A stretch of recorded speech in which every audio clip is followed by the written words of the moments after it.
الحمد لله رب العالمين والصلاة والسلام على سيد الأنبياء والمرسلين سيدنا ومولانا محمد وعلى آله وأصحابه أجمعين.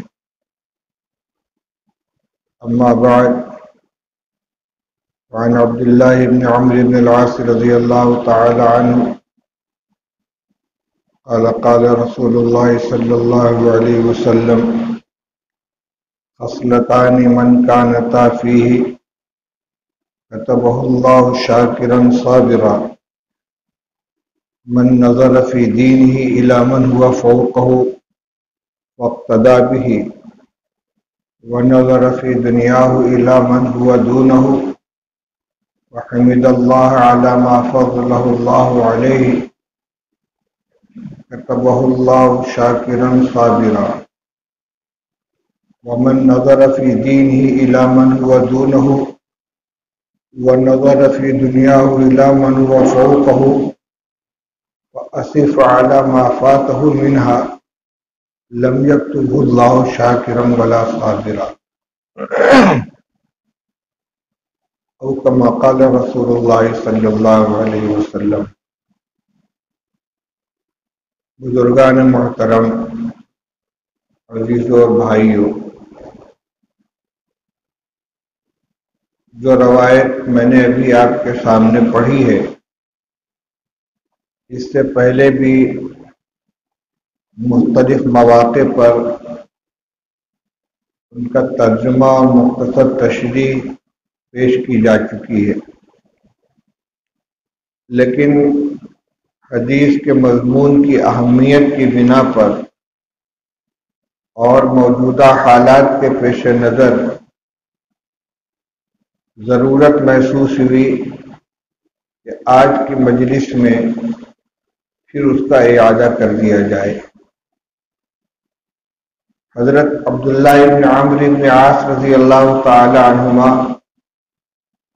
جو خود بھی صحابی ہیں اور صحابی زادے ہیں، حضرت عمرو بن عاص رضی اللہ تعالی عنہ بھی صحابی ہیں، اور ان کے صاحبزادے عبداللہ بن عمرو بن عاص رضی اللہ عنہ بھی صحابی ہیں، اور ان کا شمار ان صحابہ کرام میں ہوتا ہے جن سے بڑی کثیر تعداد میں روایات منقول ہیں.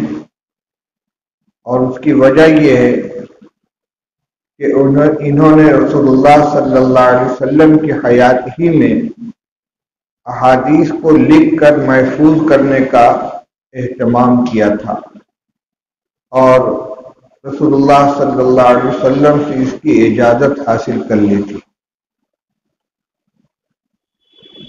وہ فرماتے ہیں کہ رسول اللہ صلی اللہ علیہ وسلم نے یہ ارشاد فرمایا کہ دو عادتیں ایسی ہیں کہ جس شخص میں یہ دونوں پائی جاتی ہیں، اللہ تعالی اس کو شاکر اور صابر لکھ لیتے ہیں. یعنی اللہ تعالیٰ کے یہاں اس بندے کا شمار شکر گزار بندوں میں اور صبر کرنے والے بندوں میں ہو جاتا ہے، اس فہرست میں اس کو شامل کر لیا جاتا ہے. وہ دو صفتیں کیا ہیں کہ اپنے اندر پیدا کر لینے سے اللہ تعالیٰ کے یہاں بندے کا شمار شاکر اور صابر بندوں میں ہونے لگے. ارشاد فرمایا کہ جو شخص اپنے دین کے معاملات میں اپنے سے اونچے انسان کو دیکھے اور اس کی پیروی کرے، اور دنیا کے معاملات میں اپنے سے نیچے انسان کو دیکھے، اور پھر اللہ نے اس کے مقابلے میں اس کو جو فوقیت عطا فرمائی ہے اس پر اللہ کا شکر ادا کرے، تو اللہ تعالیٰ اس کو شاکر اور صابر بندوں میں لکھ لیتے ہیں. اور اس کے بالمقابل جس کا حال برعکس ہو کہ جو دین کے معاملے میں اپنے سے کم درجے کے انسان کو دیکھے اور دنیا کے معاملے میں اپنے سے اونچے انسان کو دیکھے، اس سے اپنا موازنہ اور مقابلہ کرے، اور پھر جو چیز اس کے پاس نہیں ہے اور اس سے زیادہ خوشحال انسان کے پاس موجود ہے، اس سے محروم ہونے کی بنا پر دل میں تکلیف محسوس کرے، تو اللہ تعالیٰ ایسے بندے کو نہ شاکر لکھتے نہ صابر، نہ وہ شکر گزار بندوں میں شمار ہوتا ہے نہ صبر کرنے والوں میں۔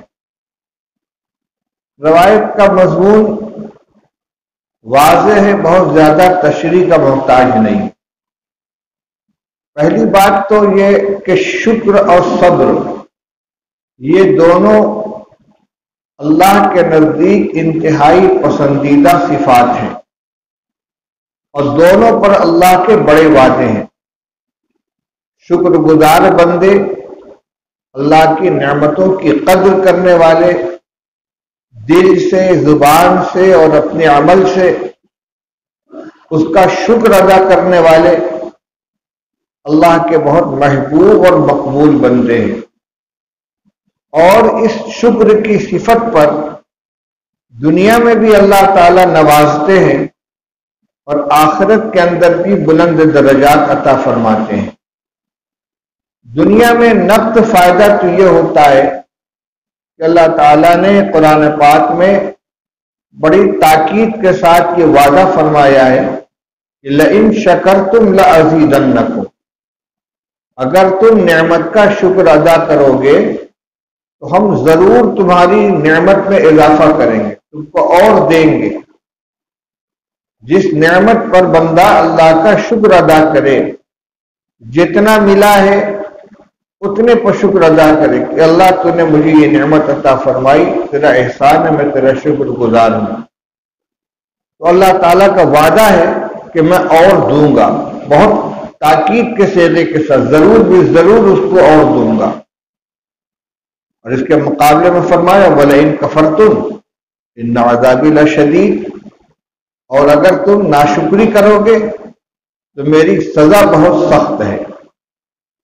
آخرت میں ناشکری کی جو سزا ملے گی وہ الگ ہے، لیکن یہاں جو تقابل کیا جا رہا ہے کہ نعمت پر شکر ادا کرنے سے نعمت میں اضافہ، تو اس سے یہ سمجھ میں آتا ہے کہ ناقدری کی دنیا میں یہ سزا ملے گی کہ یا تو نعمت چھین لی جائے گی یا گھٹا دی جائے گی یا اس کی برکت اٹھا لی جائے گی۔ تو یہ شکر کرنے پر اللہ کی طرف سے وعدہ ہے۔ اسی طرح دوسری صفت صبر ہے۔ صبر کے معنی، صبر کے 3 معنی بیان کیے گئے ہیں۔ نیکی پر اپنے نفس کو جما لینا، برائی سے اپنے نفس کو روکنا، اور جو پریشانی اور مصیبت آئے اس کو برداشت کر لینا، شکوہ شکایت نہ کرنا۔ یہاں صبر کا یہی آخری مفہوم موقع کی مناسبت سے مراد ہے کہ اگر کچھ تنگی ترشی ہے، کچھ پریشانی ہے تو اس کو برداشت کرے، کسی سے شکایت نہ کرے، اللہ سے بھی شکایت نہ کرے، بندوں سے بھی شکایت نہ کرے۔ اس صبر پر بڑے وعدے ہیں۔ ایک عجیب وعدہ، انما یوفی الصابرون اجرہم بغیر حساب، کہ صبر کرنے والوں کو ان کا بدلہ بغیر حساب کے دیا جائے گا، یعنی نیکیوں کا بدلہ مختلف درجات میں ملتا ہے۔ بعض نیکیوں کا بدلہ ایک کا ایک ہے، جیسے کسی نے کسی نیک عمل کا ارادہ کیا تو صرف ارادہ کرنے پر 1 نیکی مل جاتی، اور اگر اس کو کر لیا تو 10 نیکی ملتی ہے، اور اگر رمضان کا مہینہ ہے تو 1 کی 70 ملتی ہے۔ اور ایک آیت نے فرمایا کہ جو لوگ اللہ کے راستے میں خرچ کرتے ہیں ان کی مثال اس دانے جیسی ہے کہ جس کو زمین میں ڈالا جائے، اس سے 7 بالیاں اگیں اور ہر بالی کے اندر 100 دانے ہوں، یعنی 1 نیکی کا 700 گنا اجر ملے گا۔ لیکن دو نیکیاں ایسی ہیں کہ جن کا کوئی حساب نہیں ہے. ایک تو روزہ کے بارے میں اللہ تعالیٰ نے فرمایا کہ الصوم لی وانا اجزی بہ، روزہ بندہ خالص میرے لیے رکھتا ہے، اس کا بدلہ میں دوں گا. کتنا دوں گا کوئی اس کی مقدار نہیں ہے. دوسرے صبر کے بارے میں فرمایا کہ انما یوفی الصابرون اجرہم بغیر حساب، بے حساب اجر ملے گا، بے گنتی ملے گا. یہ اتنی فضیلت کی چیز. ان اللہ مع الصابرین، اللہ تعالیٰ صبر کرنے والوں کے ساتھ ہیں. فاصبر وما صبرک الا باللہ ولا تحزن علیہم ولا تک فی ضیق مما یمکرون ان اللہ مع الذین اتقوا والذین هم محسنون. سورہ نحل کی آخری آیت میں فرمایا کہ آپ صبر کیجئے اور آپ کا صبر بھی اللہ ہی کی توفیق سے ہوگا. مقصد میرا عرض کرنے کا یہ ہے کہ صبر اور شکر یہ دو بڑی عظیم صفات ہیں جن کو حاصل کرنے کے لیے مشائخ اور صوفیہ کے یہاں بڑے مجاہدے کرائے جاتے ہیں تاکہ انسان کے اندر صبر و شکر کی صفت پیدا ہو جائے، شکر گزار بندہ بن جائے، صبر کرنے والا بن جائے. اس روایت میں اللہ کے رسول صلی اللہ علیہ وسلم نے دو نسخے عطا فرمائے ہیں. ان کو اگر انسان محنت کر کے کوشش کر کے اختیار کر لے، اپنے اندر پیدا کر لے، تو اللہ جل شانہ خود اس بندے کو شاکر و صابر لکھ لیتے ہیں. وہ دونوں کیا ہیں؟ دو چیزوں میں اپنے لیے معیار متعین کرنا. ایک ہے نیکی کا کام، آخرت والے اعمال جس کو دین کہتے ہیں، اس میں ہمیشہ اپنے لیے معیار اپنے سے اونچے انسان کو بنانا چاہیے.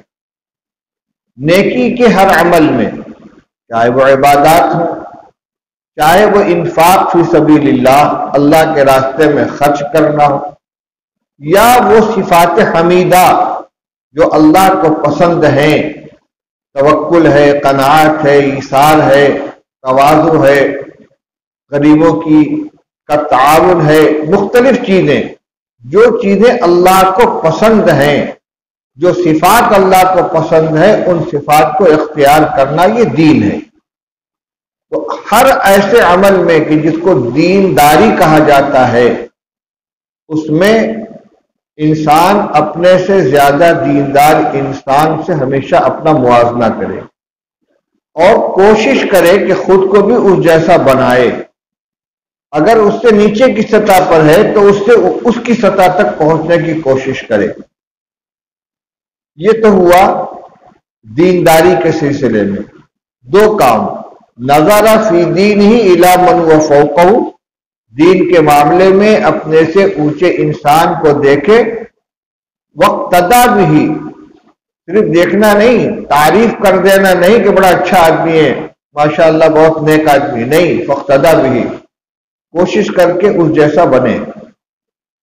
اور دوسری طرف دنیا کی چیزیں ہیں. دنیا کی چیزوں میں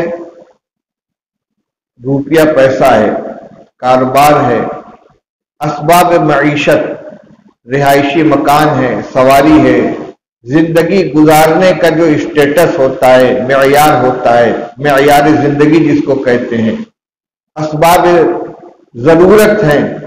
ان سب کے اندر اپنے سے کم درجے کے انسان کو دیکھے، اپنے سے غریب انسان کو دیکھے، اپنے سے بلکہ یوں کہیے پریشان حال انسان کو دیکھے اور اس سے اپنا موازنہ کرے. یقیناً جب اس سے اپنا موازنہ کرے گا تو اپنے آپ کو اس کے مقابلے میں خوشحال پائے گا، اچھا پائے گا. فرمایا کہ نظر فی دینی فی دنیا الی من هو دونہ فحمد اللہ علی ما فضلہ اللہ علیہ، پھر اللہ کا شکر ادا کرے کہ اللہ تعالیٰ نے مجھ کو اس سے بہتر بنایا ہے، مجھ کو اس کے مقابلے میں فوقیت عطا فرمائی ہے. تو دنیا کے سلسلے میں اپنے سے کمزور انسان کو دیکھے، موازنہ کرے، جائزہ لے، اور اس کے بعد جب دل میں یہ محسوس ہو کہ مجھ کو اللہ نے اس سے اچھا رکھا ہے تو پھر صرف اتنے پر اکتفا نہ کرے بلکہ اس پر اللہ کا شکر ادا کرے کہ اللہ تو نے مجھ کو اس سے بہتر بنایا ہے۔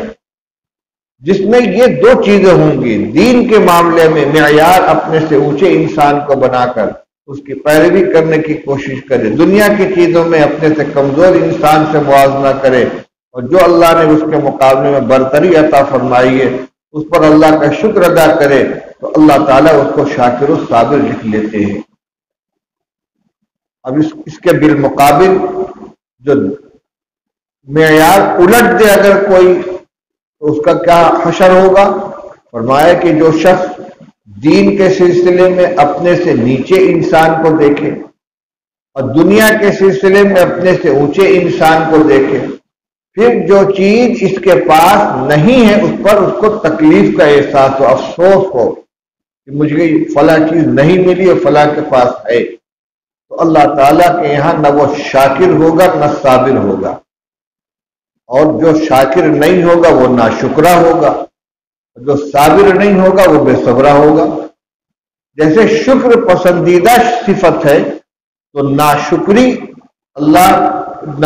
پر اللہ کا عذاب بھی تو ہے، لئن شکرتم لأزیدنکم، شکر ادا کرو کہ ہم بڑھائیں گے، ولئن کفرتم ان عذابی لشدید، ناشکری کرو گے تو ہماری سزا بھی بہت سخت ہے۔ تو شکر کرنے پر نوازش ہے اور ناشکری کرنے پر سزا بھی ہے، ناراضگی ہے اللہ کی۔ اسی طریقے سے صبر کرنے پر بہت کچھ وعدے ہیں تو بے صبری کے اوپر ناراضگی بھی ہے۔ یہ جو دوسری صورت ہے، عام طور سے ہمارا حال یہی ہے۔ دنیا کے دین کے سلسلے میں تو ہم بڑے قناعت پسند ہیں، اگر اللہ نے اپنے فضل سے ہمیں کچھ نیک عمل کرنے کی توفیق عطا فرما دی، جو کچھ ہوتا ہے اللہ کی توفیق ہی سے ہوتا ہے، بندے کے اندر کوئی طاقت نہیں ہے۔ جو کچھ اللہ کی توفیق سے ہو گیا اس پر پھولے نہیں سماجتے، بس ہم متقی ہو گئے، پرہیزگار ہو گئے، نیک ہو گئے، اب تو ماشاءاللہ نمازی بھی ہے، روزہ بھی رکھتے ہیں، زکوٰۃ بھی ادا کرتے ہیں۔ لیکن جو آدمی دینداری میں ہم سے اونچے معیار پر ہے، متقی پرہیزگار ہے، ہر چیز کے اندر حلال و حرام کو دیکھتا ہے، اخلاق میں، معاملات میں، اور دوسروں کے ساتھ برتاؤ کرنے میں، اپنے آپ کو گناہوں سے بچانے میں نگاہ کی حفاظت کرتا ہے، زبان کی حفاظت کرتا ہے، اس کی سوچ مثبت ہے، منفی سوچ نہیں رکھتا، کسی کے ساتھ بدگمانی نہیں رکھتا، اچھے اخلاق والا ہے، یہ ساری نیکیاں اس میں موجود ہیں، میرے اندر نہیں ہے، ہم اس کو پیدا کرنے کی کوشش کریں۔ اسی طریقے سے جو عمل ہم کر رہے ہیں، اس عمل میں ہم سے جو آگے بڑھا ہوا ہے، اگر ہماری طاقت میں ہے تو اس کو بڑھانے کی کوشش کریں، اس میں اضافہ کریں۔ ہم اگر چوتھائی پارے تلاوت کر لیتے ہیں، مطمئن ہے کہ ایک پاؤ پڑھ لیتے ہیں روزانہ، ایک بندہ ایک پارہ پڑھتا ہے، 2 پارہ پڑھتا ہے، ہم نہیں کر سکتے، کوشش کریں۔ نفلی روزہ ایک بندہ رکھتا ہے، اگر اللہ نے ہمیں طاقت دی ہم بھی رکھنے کی کوشش کریں، اس سے آگے بڑھنے کی کوشش کریں۔ کچھ ہمیں خرچ کرنے کی استطاعت اللہ نے دی ہے، ہماری جیسی حیثیت رکھنے والا دوسرا انسان ہے، ہم سے زیادہ خرچ کرتا ہے، نیک کاموں میں بھی خرچ کرتا ہے، غریبوں کی امداد بھی کرتا ہے، صدقات خیرات بھی کرتا ہے، تو ہم بھی کوشش کریں۔ اسی طریقے یہ کب ہوگا؟ جب مثبت سوچ ہوگی، پازیٹو سوچ ہوگی، اچھے انداز پر سوچنے کا انسان عادی ہوگا، اور جو منفی سوچ والا ہوگا اس کے اندر یہ بات نہیں پائی جائے گی۔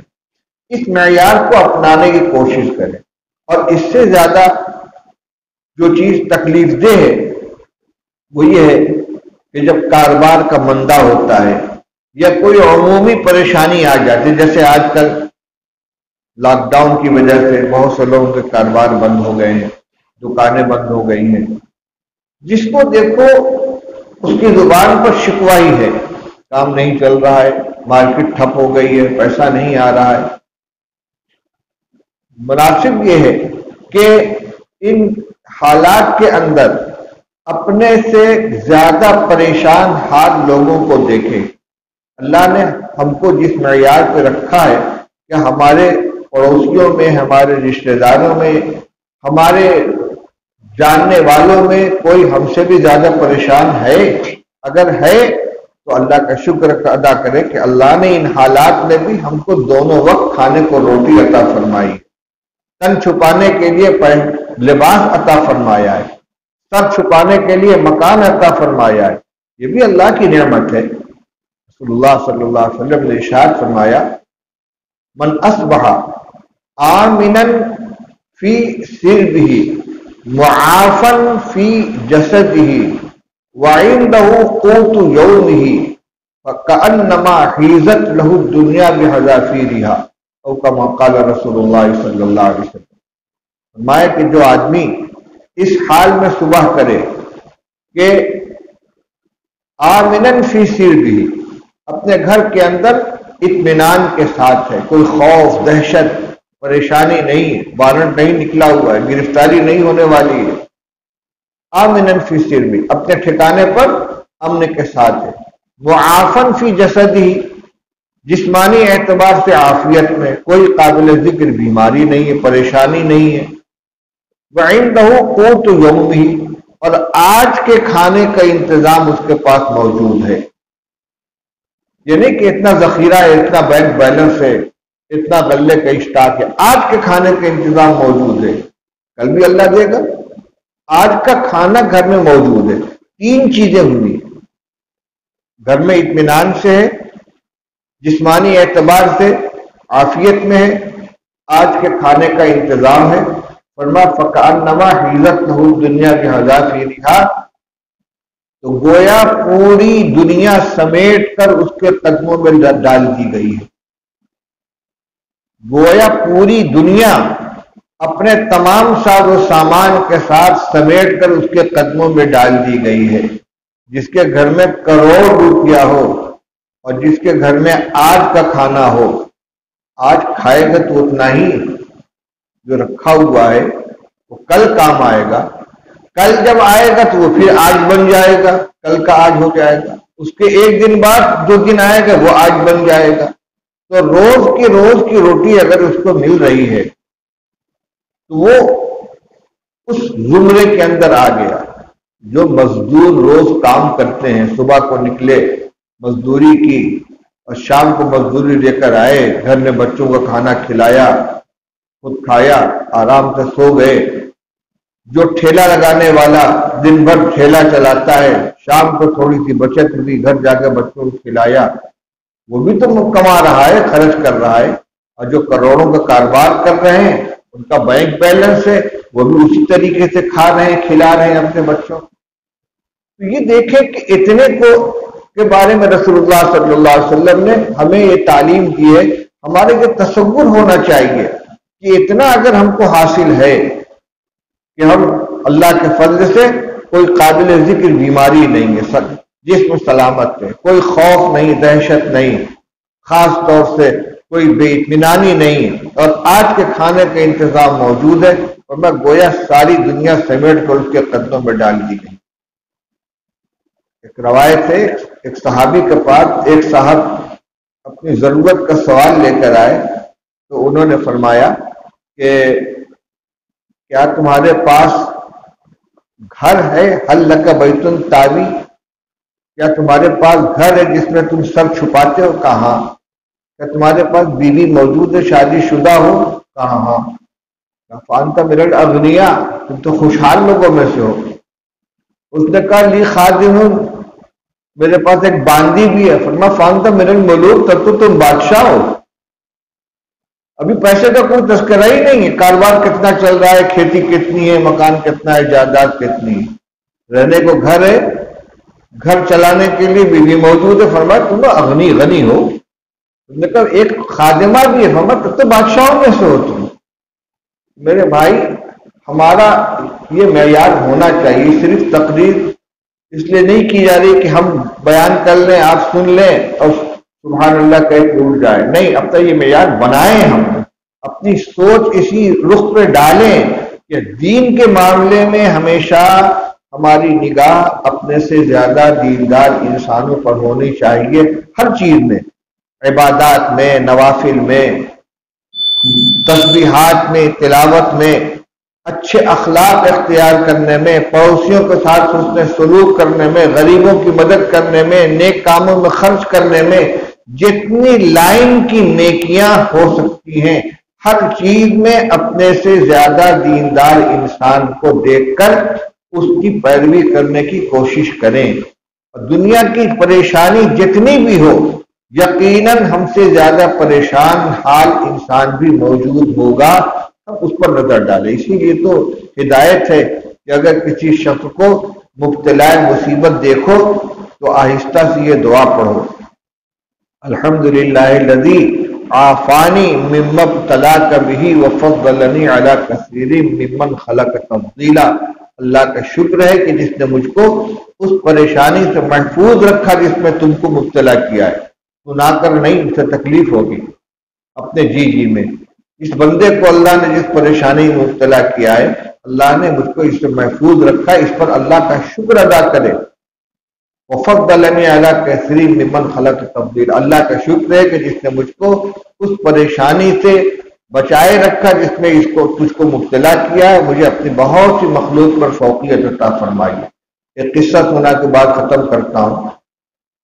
چھتہ مسجد میں ہمارے حضرت مفتی محمود صاحب نور اللہ مرقدہ بیٹھے ہوئے تھے اپنے نشست گاہ پر، ایک صاحب آئے اور قریب آ کر کان میں کچھ خسر کیا انہوں نے۔